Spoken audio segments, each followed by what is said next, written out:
Hey guys, welcome back to the channel. If you're new here, welcome. My name is Felicia. I create content around fashion, lifestyle, sewing and DIYs. So if you're interested in this kind of content, which I'm sure that you are because you searched to find this video, please do well to click on that subscribe button and join the gang, okay? And to my returning subscribers, thank you so much for coming back to watch this video. In this video, I'm going to show you how to work with this fabric. A lot of people say that, oh, this fabric is difficult to work with, this fabric has a lot of drama and all that. I'm here to bust those myths. The fabric is the one and only ASO-OKE fabric. If you're a Nigerian, you know this fabric very well, and it's most popularly used among the Yorubas, although a lot of tribes now use the ASO-OKE as well as gele. But your Yorubas always use this fabric to make dresses as well.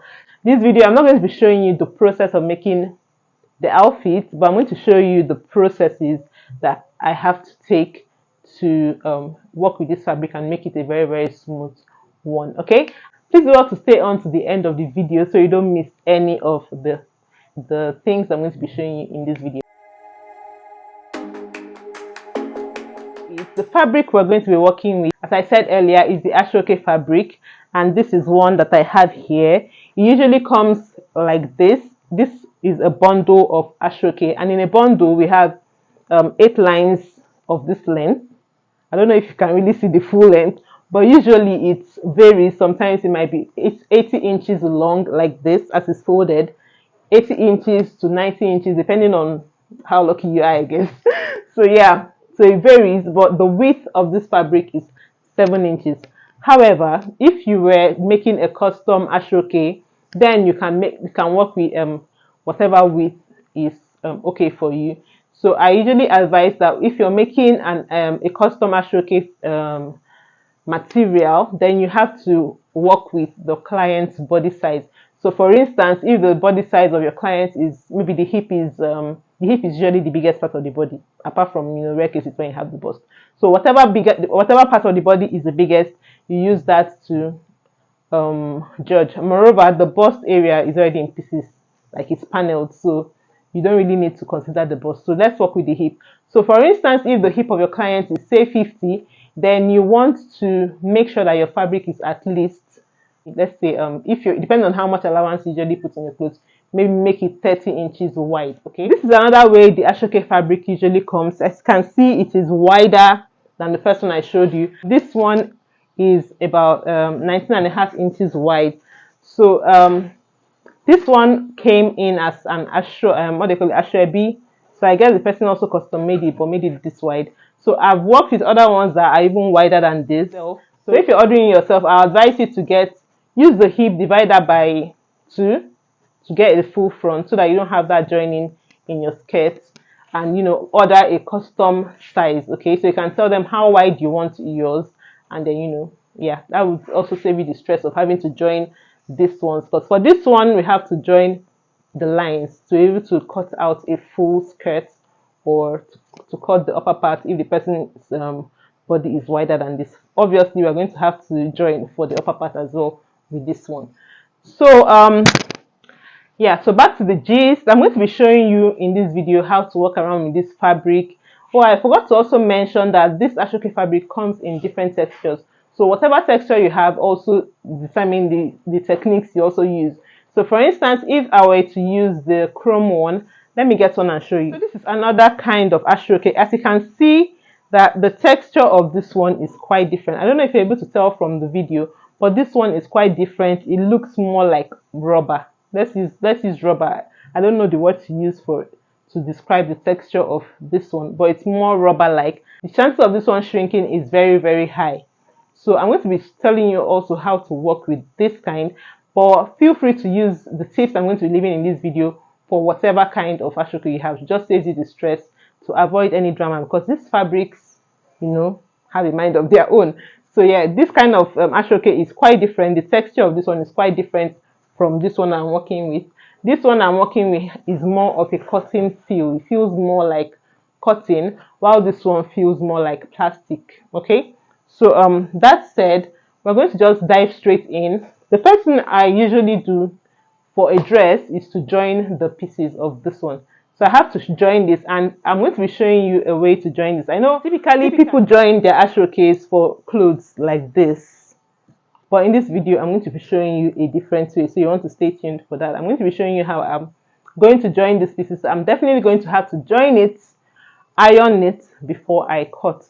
The reason why I'm joining it is because I need to get the full width I need for my front skirt and for the upper parts.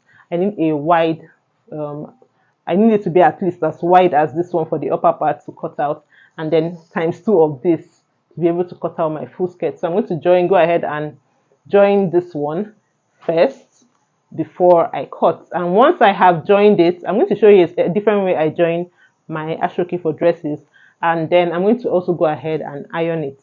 Yes, to always iron before you go ahead to cut, because these fabrics, as I said earlier, can shrink, and when you cut and sew then iron, you might be surprised. So you want to first of all check that.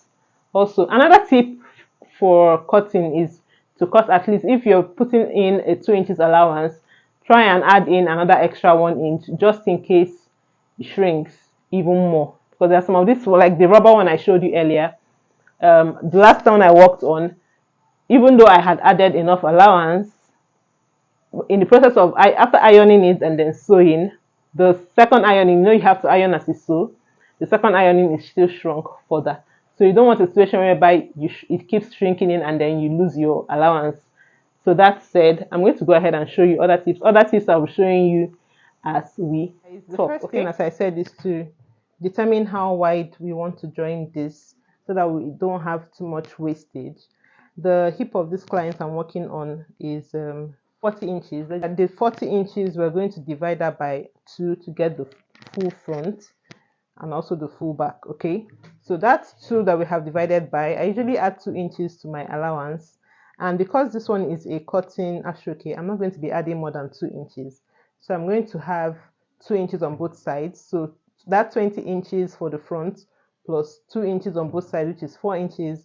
I'm going to have to join this up to 24 inches wide. Another thing again I need to determine is the length of the skirt, and I'm going to be adding ½ inch for the sewing allowance on the top and 2 inches on the lower part for the sewing allowance, if that makes sense. Okay, so guys, it's time for me to join. Typically people join ashoke side by side like this, and once they join it side by side like this, they run a stitch along that line.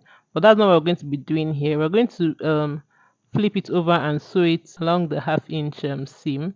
So we're just going to sew along that line. Another thing again to take note is when sewing the stripe ashoke is to make sure that your pattern is following each other, so it's all ends up looking alike and looking seamless, as if there's not no joining. That's the advantage of working with stripe ashoke. You won't be able to see the lines if you join it properly like this.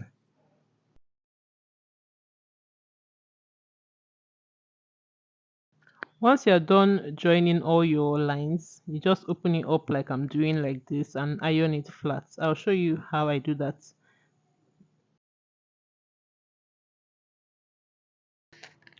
Okay guys, so next thing I'm doing is to iron it. As I said, I'm opening it up first and I'm going to iron in between. I'm going to iron in between the seam lines. One thing about ironing it without the hemming gum is that it's to keep lifting up. So I'm putting the hemming gum on the seams, in between the seams, to like iron it flat, so that way it stays flat and well pressed. So I'm doing it on both sides of the ashoke. It seems like it's a lot of work, but it's definitely worth it, and you see the results. So right now I'm just putting the hemming on the two of them at the same time while I'm ironing, just to make it faster. Once I'm done, I'm just going to iron all over the ashoke. As I said, remember to always iron thoroughly before you start cutting. So close up, this is it. You can see my joining lines, but because of the striped fabric, like far away, you can't even see the joining. So this is the essence, and then look at how flat the allowance is. It's flat and it's not going to be bulking up. That's the essence of using hemming gum to iron this flat.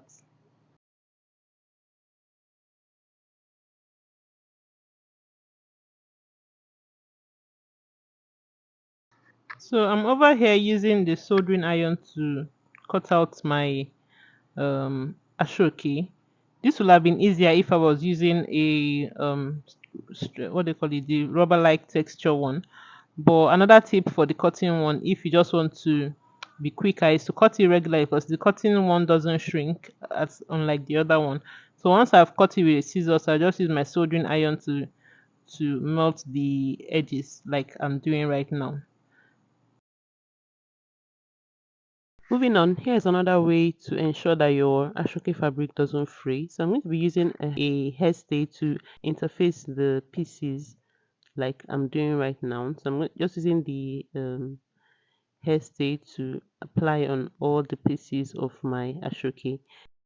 So unlike the other texture that I showed you earlier, I usually put my hairstay after I have cut out because the cutting ashoke does not shrink like the other texture, the rubber like one. So what I do for the rubber like one is to first of all use my hairstay to iron all over the ashoke fabric before cutting. This way it holds everything in place and then there's no fraying happening. But for this one I just like to cut out my my hairstay and then iron it because it doesn't shrink like the other one. So now for the skirt part of the other texture, another tip I would like to leave is for the sides of your skirt, you can put your hairstay just along the allowance. This way it also prevents it from fraying. That's if you don't use the method of the soldering iron to melt off the edges, you can use the hairstay and gum all on the sides and all the edges, like the zipper side and also the side seam of the allowance, just as I'm doing now. So I'm just putting along that my 2-inch allowance and I'm ironing my hairstay on that bit alone for the skirt. But for the upper part, you want to interface all through. You want to use your hairstay to apply on the whole of the upper part. For the skirt part, just to save your hairstay, you can just apply the hairstay on the edges, on the zipper side and on the side seam of your skirt. However, for the other rubber-like texture, feel free to use the hairstay all over the skirt if you don't mind. But make sure to iron the hairstay before cutting out your pattern. So this is the finished look of my outfit. You can see how nicely iron it is. The tip for an ashoke style is for you to iron. In fact, from any style in general, you always you have to be in love with your iron. The ipele and the gele I joined it the regular way, which is placing on top. But for the main dress, I joined the pieces the way we join dresses or outfits that we're sewing. So this is my final look of my ashoke outfit, and it was so easy to do using these tips that I left you. There was no fraying whatsoever, so it didn't stress me out. I like to reiterate for stripe ashoke, make sure that when you're joining that your lines are following each other. That way it will look seamless and it will look the same. It won't look scattered, because once you use the other direction and maybe you place it the wrong way, the lines look scattered and then it doesn't really give you that neat and seamless finish. So that brings us to the end of the video. I hope you found something useful in this video. Leave me comments if you had learned something, or if you have any other requests, I'll be happy to get back to it. Okay, bye.